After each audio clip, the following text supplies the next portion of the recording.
lagu dari The Brandals, kemudian iseng-iseng dibuatin artworknya, terus tag nih ke sosial media. Akhirnya kok malah dihubungi, terutama dari pihak The Brandals. Di sini Mas Boris gitu. Terus akhirnya ngomong, wah ini gimana kalau misalkan kolaborasi.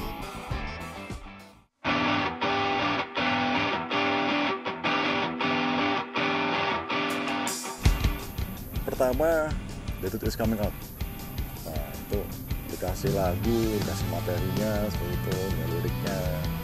Wah ini cocoknya nih seperti ini, sosok yang keras, kemudian kayak kok kejam, jahat gitu. Ya akhirnya yang bisa kita lihat sendiri untuk The Truth Is Coming Out jadinya seperti itu.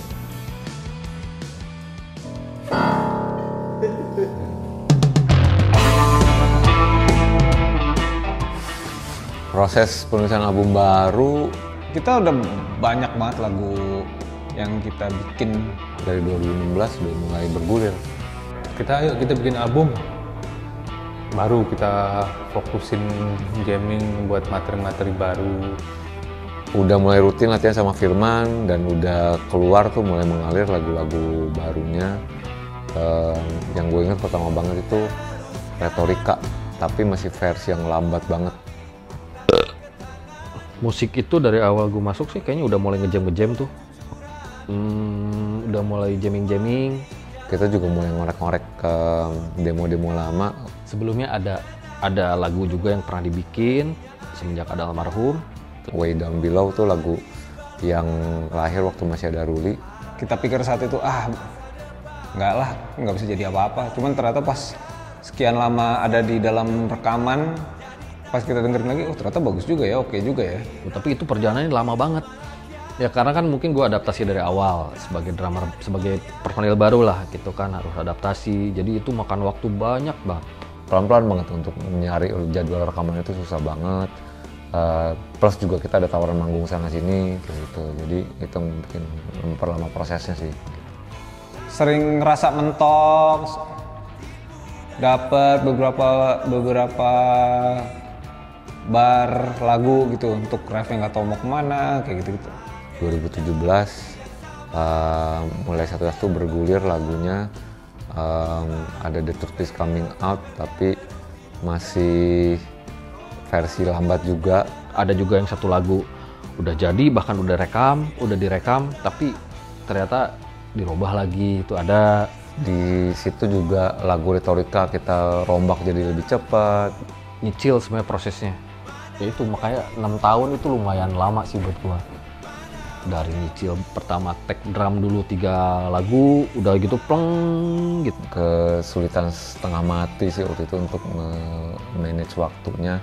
Gimana untuk ngeluarin waktu buat latihan, rekaman, manggung di tengah tuntutan kerja dan keluarga yang juga makin memuncak gitu, makin meningkat. Jadi timeline kita selalu rekaman semangat, hilang. Rekaman lagi semangat, hilang. Ego musikalitas 5 personel ini yang semakin BM lah. Banyak konflik sih di situ kan. Mungkin awalnya sebelum gue masuk kan, kenapa si Brandals bisa hiatus, bisa vakum? Ya karena mereka kan katanya sibuk masing-masing, ada berkeluarga dan lain-lain, pada akhirnya vakum. Gue nggak tahu basically ada masalah apa.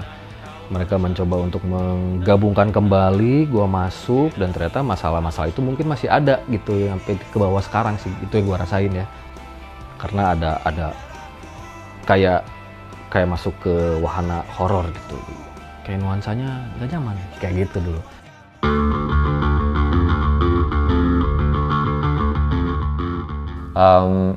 Kita juga waktu itu di tahun 2020 tepat sebelum pandemi memutuskan untuk ngerekrut seorang manajer, karena menurut gua menggulirkan Roda Brandals itu udah nggak bisa lagi sih dijalanin sama kita dulu cuma sama personil dan dibantu sama Adebra doang gitu kan.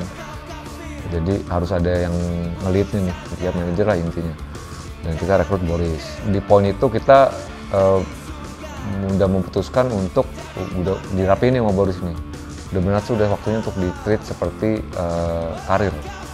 Jadi kalau emang lo mau band lo gede, lo mesti nge-treat band lo seperti brand gitu, seperti kerjaan lo. Invest waktunya, ngeluarin waktunya, komitmennya, gitu, fokusnya. Yang sayangnya keputusan itu ternyata nggak berkesinambungan dengan apa yang Tony mau mungkin waktu itu. Akhirnya kami keluar deh gitu, walaupun itu agak berat ya, buat gue agak berat pribadi. Karena tinggal kita berdua foundernya, gue juga males karena meninggalkan cuma gue doang gitu. Terlihatnya jadi kayak gue yang tangan besi atau yang ngatur ini itu gitu. Padahal gue udah berusaha keras sejak beberapa tahun kita komit untuk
Adam kalau gambarin kayak semangat menjadi beringas, meraung-raung ya.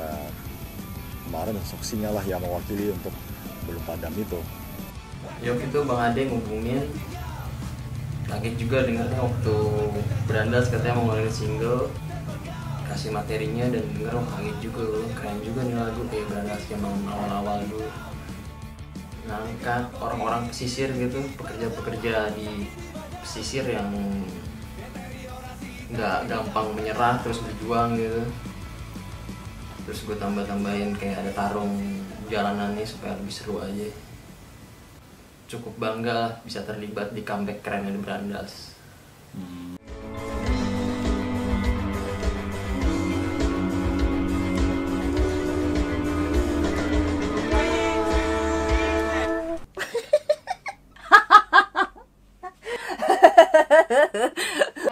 Oktav tinggi dari nada aslimu atau double suara aslimu?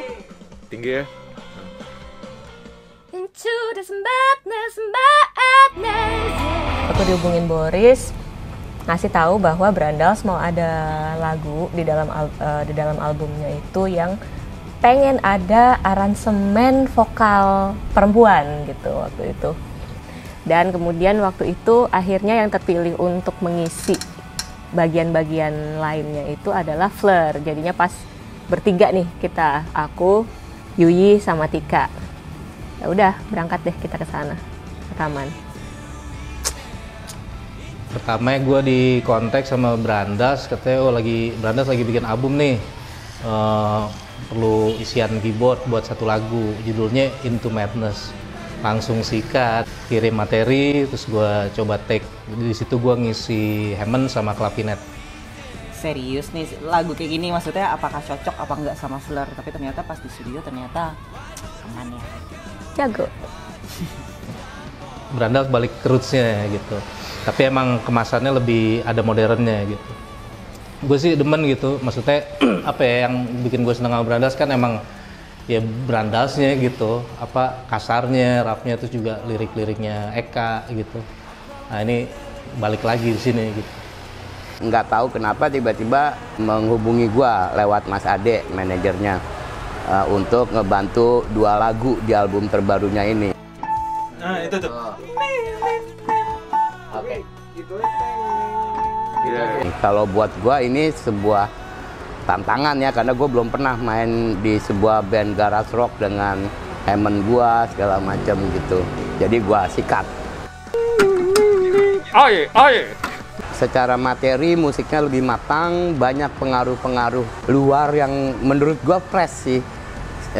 Dan ini menurut gue juga positif buat Brandas, karena paling enggak gue nggak tahu resikonya apakah penggemar Brandas lama akan kecewa atau enggak, tapi buat gue ini sesuatu yang baru yang harusnya lebih terbuka penggemarnya untuk menerima, karena kedewasaan pemainnya, pengalaman bermusiknya itu kan nambah, berarti kan referensi musiknya makin luas, harusnya sih hasilnya lebih positif gitu. Ada yang salah ini.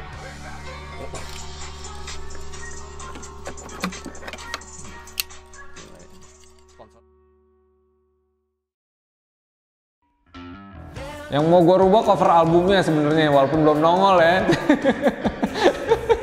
Kalau yang membuat dirubah ya nggak ada ya, udah jalannya sampai saat ini begini ya. Kalau saya masih muda ya, belum berkeluarga sih, saya cek-cek aja, ini udah pada jadi masalah. Ya kalau misalkan dibilang apa yang mau lu rubah kira-kira di album itu sih, ya mungkin yang notabene musiknya lebih tone down gitu, yang slow itu kayaknya mungkin bisa diubah, tapi kan memang udah jadi juga, gimana. Kalau gue pribadi nih, ya, apakah gue puas dengan hasil akhir era Agresor? Menurut gue, kalau untuk kepuasan secara kolektif band, ya gue puas, karena album ini berhasil mengakomodir kemauan masing-masing personil, dan juga including Tony, karena masih itu gimana pun juga albumnya Tony juga kan, dia terlibat. Tapi apakah gue puas sebagai Eka Anas, sebagai vokalisnya, sebagai visi yang gue punya untuk si Brandas? Kalau menurut gue itu bisa lebih baik lagi sih, lebih bagus lagi. Gue pengen sih, gue pribadi ngedulin gue pengen ada beberapa track yang benar-benar mental banget, yang orang-orang nggak mikir anjing Brandas bisa kayak begini ya gitu. Jadi nggak cuma nyampe di generate, cuma setelah di generate kita bisa ngapain nih gitu.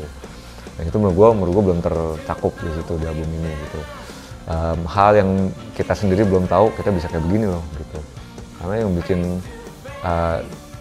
jelek atau bagusnya itu album sih di generate, menurut gue itu ngagetin kita juga sebagai personilnya, anjir ternyata kita bisa begini ya gitu. Nah, elemen itu yang belum ada menurut gue di era Agresor, mungkin nanti album berikut ya. Alhamdulillah memuaskan. Yang lebih memuaskan lagi karena sebagian besar yang dikerjakan di sini kita self produce, jadi lebih puas untuk gua pribadi. Lepas. Gitulah. Tapi kalau misalkan ngomongin yang paling suka, wah.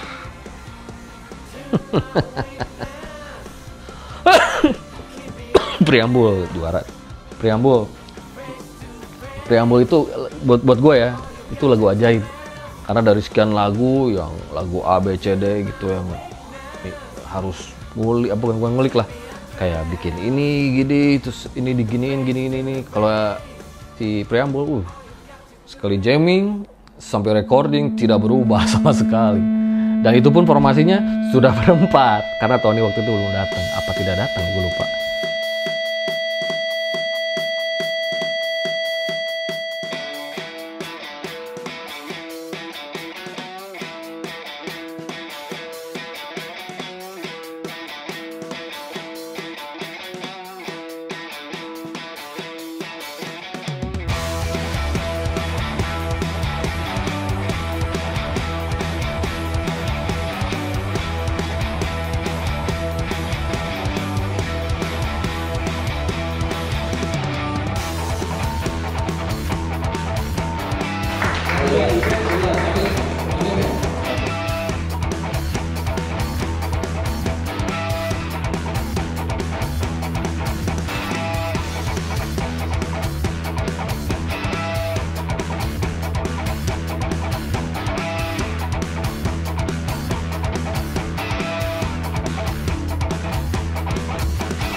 Pokoknya ini album Wafik Wasim Aso ya Aso.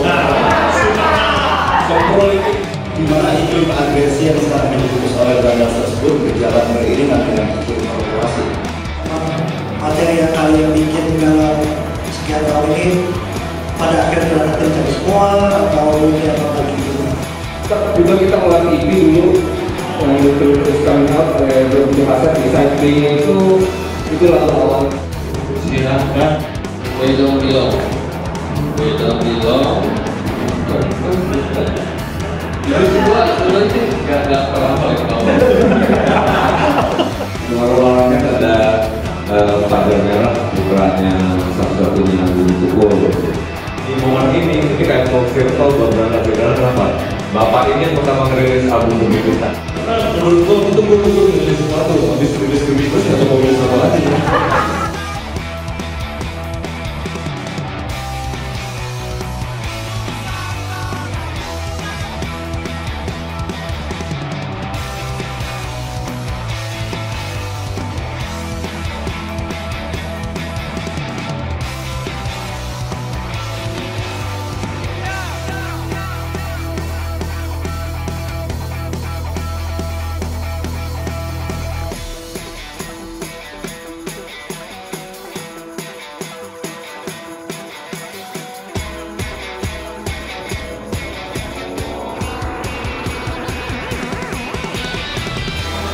Satu sampai 10 keren banget.